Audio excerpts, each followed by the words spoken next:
আসসালামু আলাইকুম। জাতীয় বিশ্ববিদ্যালয়ের সকল শিক্ষার্থীদের আন্তরিকভাবে অভিনন্দন ও শুভেচ্ছা। প্রিয় বন্ধুগণ, যেহেতু আপনাদের পরীক্ষা সামনে, অবশ্যই আপনাদের সাজেশন লাগবে।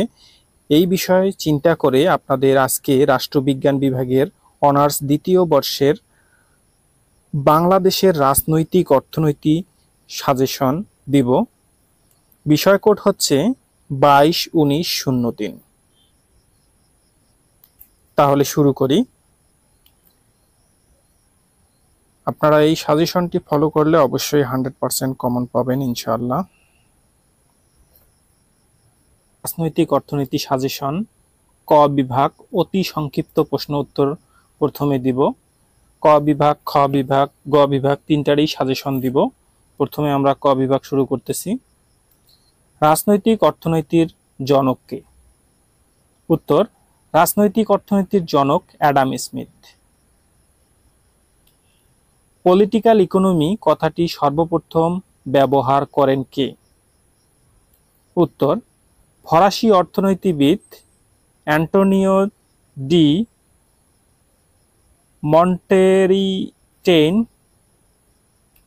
পলিটিক্যাল ইকোনমি, রাজনৈতিক অর্থনীতি কথাটি সর্বপ্রথম ব্যবহার করেন। আমি অবশ্যই ইংরেজি বানানটা সঠিকভাবে বলতে পারলাম না, আপনারা দেখে আপনাদের মতোভাবে উচ্চারণ করবেন, কিন্তু বানানটা লিখতে ভুল করবেন না। অবশ্যই ভালোভাবে দেখে তারপরে সঠিক বানানটি লিখবেন।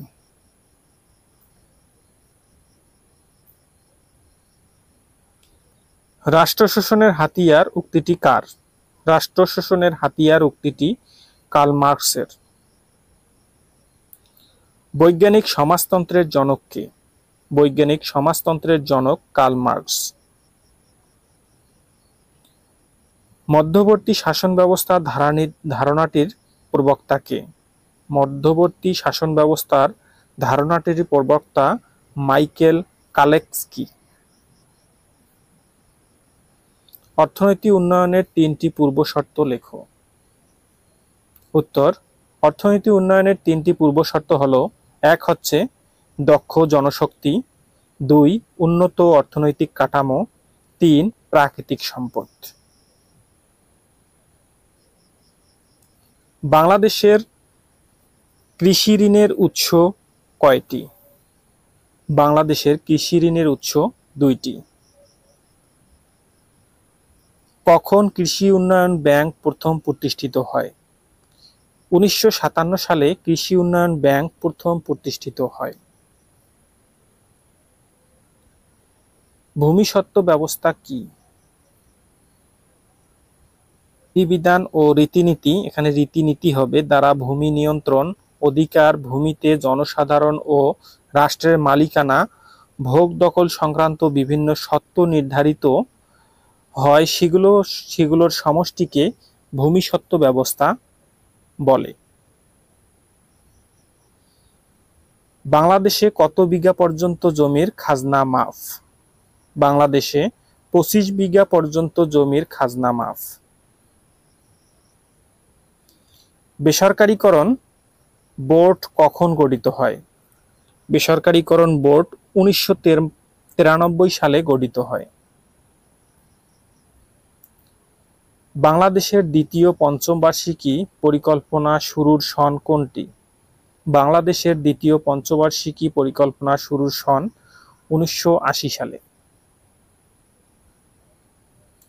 বাজেট কি? বার্ষিক আর্থিক বিবরণী বাজেট নামে পরিচিত।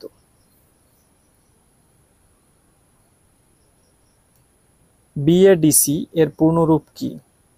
বিএডিসি এর পূর্ণরূপ হলো Bangladesh agricultural development corporation. EPZ এর পূর্ণরূপ কি? ইপিজেড এর পূর্ণরূপ হলো এক্সপোর্ট প্রসেসিং জোন। এর অর্থ হচ্ছে রপ্তানি প্রক্রিয়াকরণ অঞ্চল। রপ্তানি প্রক্রিয়াকরণ অঞ্চল। বিসিআইসি এর পূর্ণরূপ কি? বিসিআইসি এর পূর্ণরূপ হলো বাংলাদেশ কেমিক্যাল ইন্ডাস্ট্রিজ কর্পোরেশন। কত সালে গ্রামীণ ব্যাংক প্রতিষ্ঠিত হয়? 1983 সালে গ্রামীণ ব্যাংক প্রতিষ্ঠিত হয়। সামাজিক নিরাপত্তা কি? সংকটাপন্ন মানুষের ন্যূনতম আর্থিক নিশ্চয়তা। দারিদ্র্য কয় প্রকার? দারিদ্র্য দুই প্রকার, যথা অনপেক্ষ দারিদ্র্য, দুই হচ্ছে আপেক্ষিক দারিদ্র্য। দয়ের অফালা হবে, আপনারা সেটা দিয়ে নেবেন। সরকারি আয়ের প্রধান উৎস কি? সরকারি আয়ের প্রধান উৎস রাজস্ব। বাংলাদেশের মাথাপিছু আয় কত? 1752 মার্কিন ডলার, অর্থনৈতিক সমীক্ষা 2018।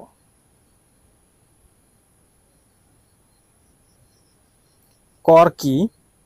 কোন রূপ প্রত্যক্ষ প্রতিদানের আশা না করে জনগণ বাধামূলকভাবে সরকারকে যে অর্থ প্রদান করে তাকে কর বলে। ভোট কোন ধরনের কর? না, ভ্যাট কোন ধরনের কর? ভ্যাট কোন ধরনের কর? ভ্যাট হচ্ছে পরোক্ষ কর। এনজিও এর ইংরেজি রূপ কি? এনজিও এর ইংরেজি রূপ হলো নন গভর্নমেন্ট অর্গানাইজেশন। ভিজিএফ এর পূর্ণরূপ কি? ভিজিএফ এর পূর্ণরূপ হলো ভ্যালুনারেবল গ্রুপ ফান্ডিং।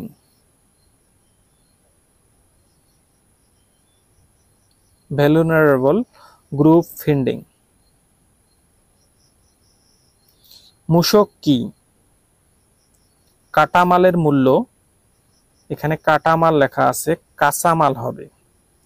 কাঁচামালের মূল্য এবং উৎপাদিত পণ্যের বিক্রয় মূল্যের উপর যে কর ধার্য করা হয় তাকে মূল্য সংযোজন বা মূসক বলা হয়। এখানে কাঁচামাল হবে না, আপনারা সঠিক করে নেবেন, কাঁচামাল হবে, কাঁচামালের মূল্য। ডাব্লিউটিও কি? ডাব্লিউটিও বা ওয়ার্ল্ড ট্রেড অর্গানাইজেশন হলো বিশ্বের দেশগুলোর মধ্যে দ্রব্য ও সেবার লেনদেন নিয়ন্ত্রণকারী প্রতিষ্ঠান। আইএমএফ এর সদর দপ্তর কোথায়? আইএমএফ এর সদর দপ্তর মার্কিন যুক্তরাষ্ট্রের ওয়াশিংটন ডিসিতে। জিডিপি এর পূর্ণরূপ কি? জিডিপি এর পূর্ণরূপ হচ্ছে gross domestic product. Social security গ্রন্থটির রচয়িতা কে? সোশ্যাল সিকিউরিটি গ্রন্থটির রচয়িতা হচ্ছে ডাব্লিউ.এ. রবসন। ডাব্লিউ.এ. রবসন। আমরা 30টা অতি সংক্ষিপ্ত প্রশ্ন উত্তর দিলাম, এখান থেকে ইনশাআল্লাহ কমন পড়বে 100%।